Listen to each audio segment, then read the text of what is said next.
When it comes to China's space exploration, what comes to mind? The China Space Station, Chinese taikonauts, launch vehicles, or spacecraft?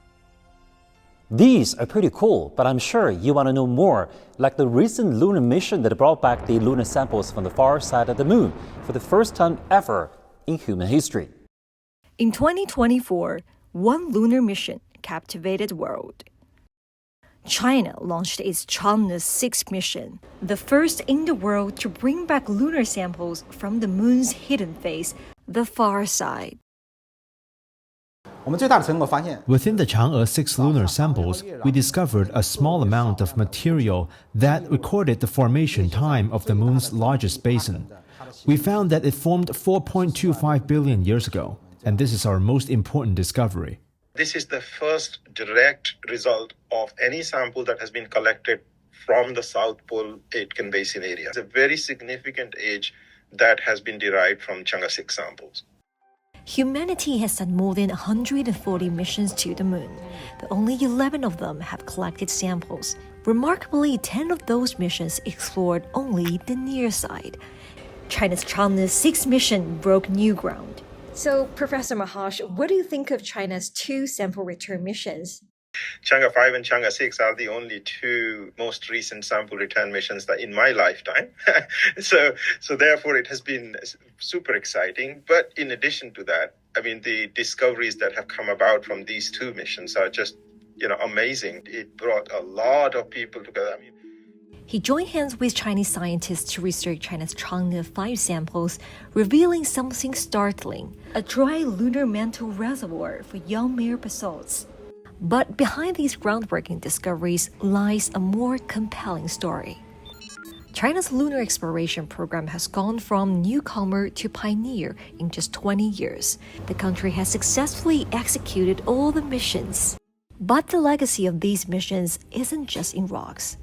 The country has also explored a broader landscape of international cooperation. 4 nations hitched a ride on Chang'e 6, with payloads from the European Space Agency, France, Italy, and Pakistan.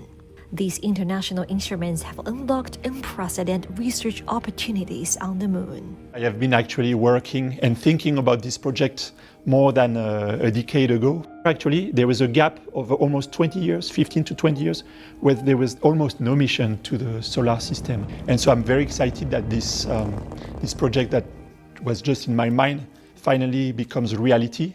Such cooperation is expected to deepen with future missions. The focus will be on the lunar South Pole, where an even bigger blueprint has been set, the International Lunar Research Station. And in this sector, China is pushing the international cooperation. One example is the one between China and Pakistan.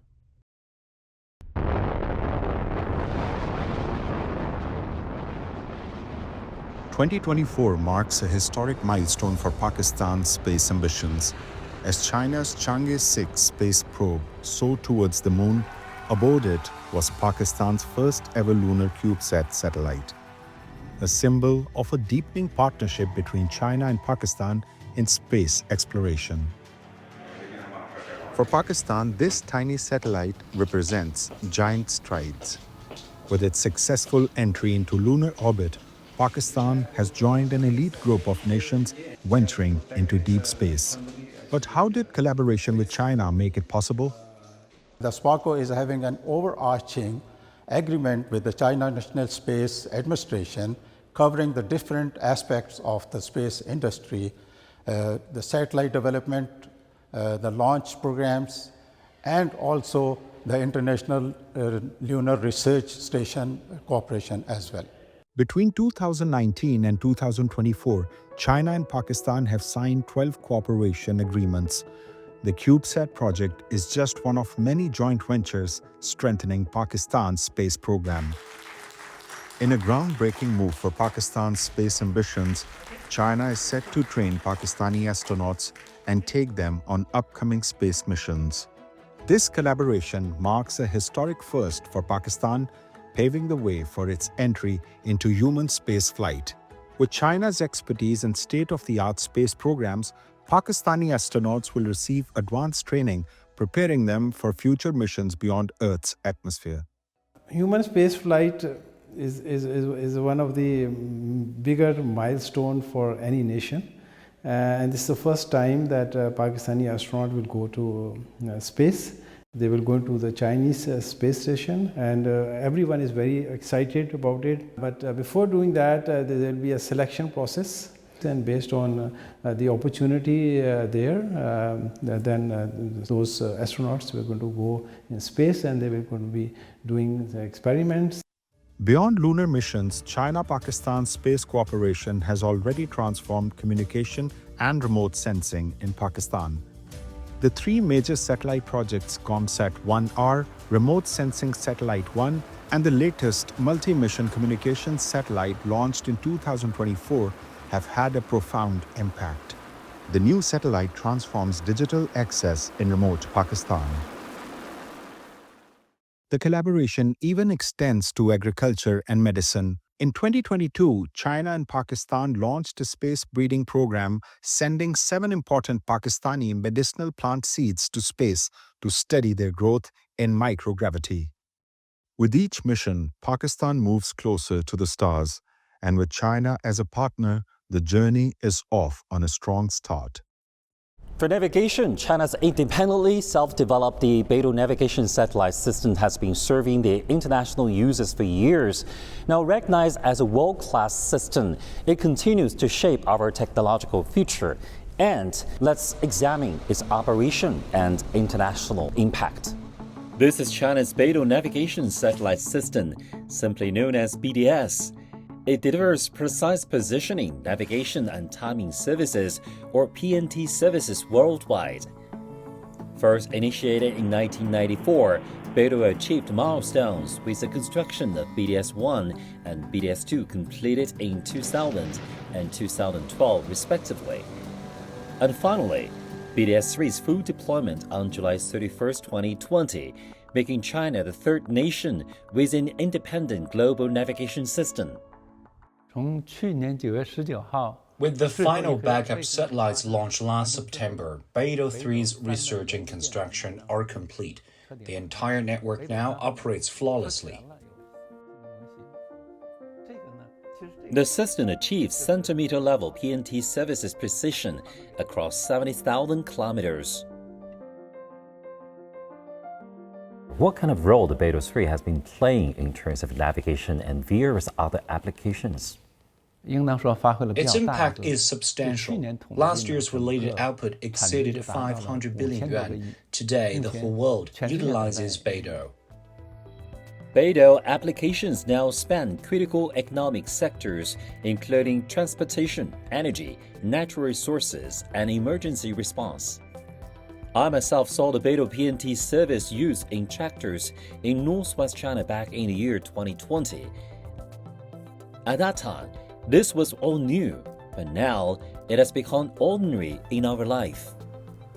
Well, this tractor is making an automatic drive, and the Beidou navigation satellite system is giving it a centimeter-level navigation. These technologies are transforming daily life worldwide. Our products serve 140 plus countries, from African surveying to European robotics. Notably, a Uganda client using our technology earned a PhD in mapping and now leads their national mapping society. The construction of BDS from 1 to 3 is not the end. China is scheduled to build a more ubiquitous, integrated, and intelligent and comprehensive system with positioning, navigation, and timing capabilities by 2035, which refers to the stronger, safer, and more reliable system with BDS as its core and foundation, covering indoor to outdoor, from deep sea to deep space. Some companies are already making progress in such applications. We've developed transmitters for challenging environments like tunnels and parking lots, with active projects in Pakistan and Malaysia for metro systems and hydropower construction sites. The applications have the broad scope and promising prospect. Beidou 3号 While BDS-3 serves global users, BDS-4 will extend services to Earth-Moon space, laying foundations for deep space exploration. Our mission continues. The vision reflects China's commitment and international joint efforts for the better future, and the cooperation between China and the United Nations is an example. From the very beginning of the space age, the United Nations has strived to utilize the unique benefits of outer space for the betterment of all. The multiple regional educational centers affiliated to the United Nations on the space science and technology have been established across the world, and one in China is playing an important role. This is a regional center for space science and technology education in Asia and the Pacific, affiliated to the United Nations. It's operated in Beihang University, which is the first institution of higher education in aerospace in China. Recently, the center moved from the main campus of Beihang in Beijing to the International Innovation Institute of the university in the city of Hangzhou in East China. Our center moved to Hangzhou in January last year. All the facilities here have been running for about 1 year. You see the national flags there. They are for the Conference of Group on Earth Observations held by our center last September with more than 70 countries participating. Since establishment in 2014, our center has been running with the educational mode based on the training plans of space application of the United Nations Office for Outer Space Affairs. The center has 7 main education and training fields, including remote sensing and geographic information system, global navigation satellite systems, microsatellite technology, space law and policy, and space project management. Since September last year, about 400 master and doctoral students from more than 30 developing countries in Asia and the Pacific have graduated, and more than 30 short training programs with over 2,000 participants from more than 70 countries have been provided. Since 2015, the center has invited more than 30 international experts and over 140 domestic experts to give lectures to the participants. Professor Huang Hai is a chair professor on microsatellites at the center and is also the chief designer of the EBSCO Student Small Satellite 1. He has been teaching here since the very beginning of the center's creation. Now I working for this training center and teaching courses. For example, the spacecraft structure and the mechanism and the introduction of space technology. I also bring of our international student team also combined with our domestic student team together to design and development, even finally launch student small satellite. And see, this is a crack of slope. This is very, very detailed information. For example, and the students appreciate the introducing of more courses, saying they have gained a lot from this process.